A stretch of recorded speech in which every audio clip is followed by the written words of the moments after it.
هنوزم از مدارات ستاره مثلثی و تابلوهایی که توشون سافت استارتر به کار رفته برای راه اندازی موتورهای سه‌فاز توان بالاتون استفاده میکنید فراموششون کنید. بیایید اینجا تا تکنولوژی جدید راه اندازی موتورهای سه‌فاز توان بالا رو کاملا اقتصادی تر و فنی تر براتون توضیح بدیم.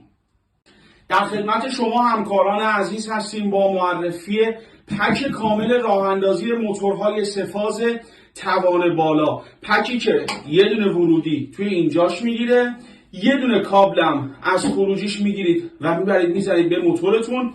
پورت کنترلی داره برای وصل کردن انواع سنسورهای دمایی و فشاری به این قسمت و خروجی کنتاکتور خازنی برای اصلاح ضریب قدرت.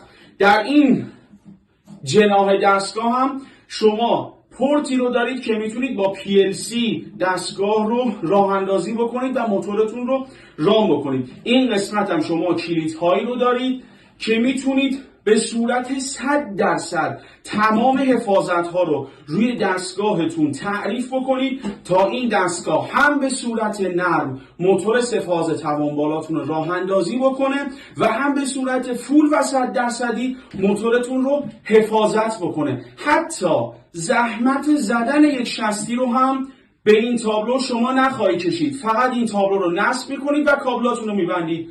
تمام. 2 سال گارانتی تعویض و تعمیر هم هدیه ما برای شما برای اعتماد و امضای فنی ماست.